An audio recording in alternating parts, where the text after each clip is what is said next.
দিব্যত্রয়ী চ্যানেলে আপনাদের সকলকে স্বাগত।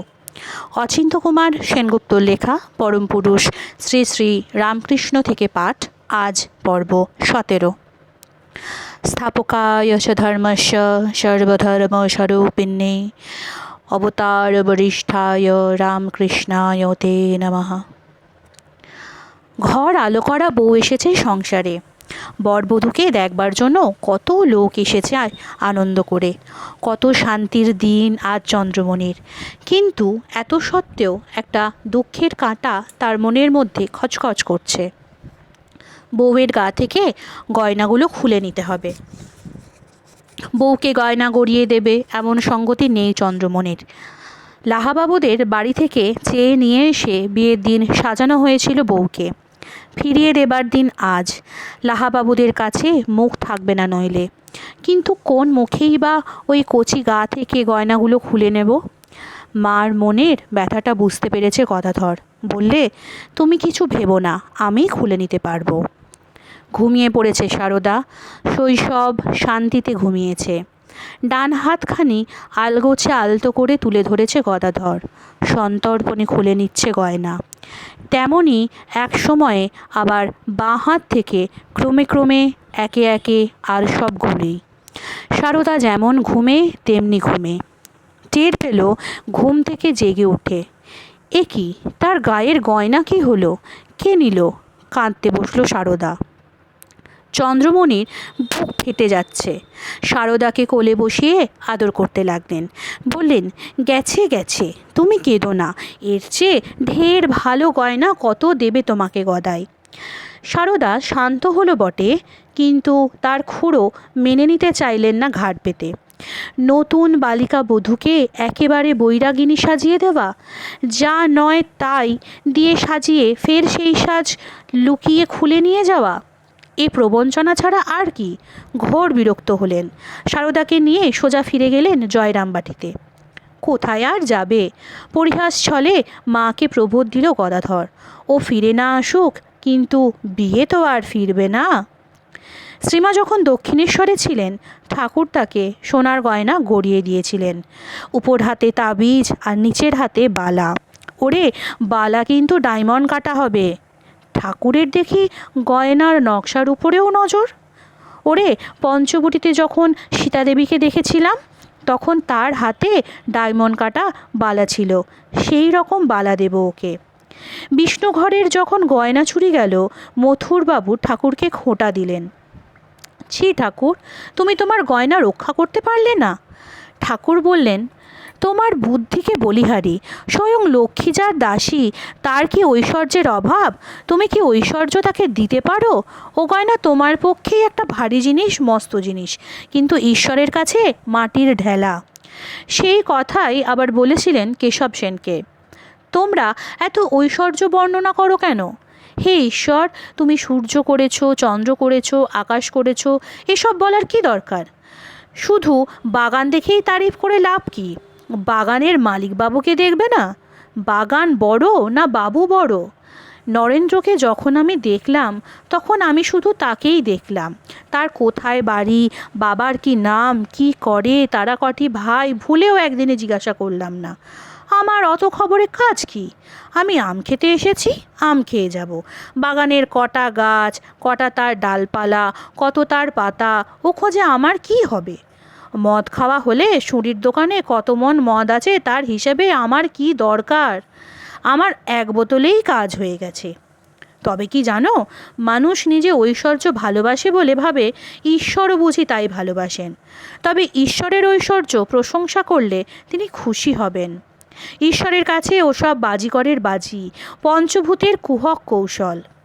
ঠাকুর যখন কলকাতায় আসতেন, হৃদয় তাকে ঘুরিয়ে ঘুরিয়ে শহর দেখাতো। একদিন বললে, এই দেখো মামা, লাট সাহেবের বাড়ি দেখেছো? কত বড় বড় থাম। ঠাকুর মাকে দেখলেন। মাই সব দেখিয়ে দিলেন ঠাকুরকে। দেখিয়ে দিলেন কতগুলি মাটির চাক থাক থাক করে সাজানো। শম্ভু মল্লিক মস্ত বড়লোক, মা অন্ত প্রাণ। মথুরবাবু মারা যাবার পর মার নির্দেশে তিনি হলেন ঠাকুরের রসদদার। ঠাকুরকে বললেন, এখন এই আশীর্বাদ করো যাতে আমার যা কিছু ঐশ্বর্য সব তার পাদপদ্মে দিয়ে মরতে পারি। ঠাকুর হাসলেন, বললেন, এ তোর পক্ষেই ঐশ্বর্য, তাকে তুমি কি দেবে? কি আছে তোমার দেওয়ার? তার কাছে এসব ধুলো মাটি।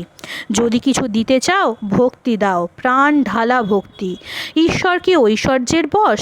তিনি ভক্তির বশ, তিনি ভাবের বশ। তিনি কি তোমার কাছে টাকা কড়ি ধন দৌলত চান? তিনি চান ভাব, ভক্তি, ভালোবাসা। গদাধর সেবার প্রায় বছর 2 ছিল কামারপুকুরে। শরীর ভালো করে না সারলে চন্দ্রমণি তাকে কিছুতেই আর যেতে দেবেন না কলকাতা। এদিকে সারদা 7 বছরে পা দিল। এবার একবার গদাধরকে শ্বশুরবাড়ি যেতে হয়, জোরে ফিরতে হয় বউ নিয়ে। তাই গেল গদাধর। 7 বছরের মেয়ে সারদা, তাকে কে বলে দিল কে জানে, ঘটি করে জল নিয়ে এলো পাখা। রূপের পুতলি সেই মেয়ে, মাথা ভরা একরাশ কালো চুল পিঠের ওপর ঝাঁপিয়ে পড়েছে। জল ঢেলে গদাধরের পা ধুয়ে দিতে লাগলো সারদা। জল ভরা ছোট্ট ছোট্ট 2টি হাত বুলিয়ে দিতে লাগলো পায়ের ওপর। শেষে হাঁটু মোড়ে নিচু হয়ে মাথার চুলে পা মুছে দিতে লাগলো। পা ধোয়ানোর পর কাছে দাঁড়ালো সারদা। ছোট হাতে পাখা নেড়ে নেড়ে হাওয়া দিতে লাগলো গদাধরকে।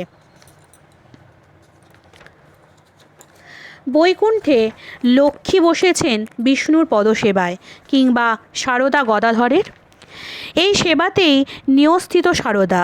1271 সালে দুর্ভিক্ষ লেগেছে গ্রামে গ্রামান্তরে। সারদার তখন 11 বছর বয়স, আছে বাপের বাড়িতে। খিদের তাড়নায় কত লোকই যে আসছে কাতারে কাতারে। রামচন্দ্র সারদার বাবা চালে ডালে খিচুড়ি রাঁধিয়ে রাখছেন হাঁড়ি হাঁড়ি। বলছেন, বাড়ি আর বাড়ির বাইরের সবাই খাবে খিচুড়ি, যে আসবে সে। শুধু আমার সারদার জন্য 2টি ভালো চালের ভাত করবে।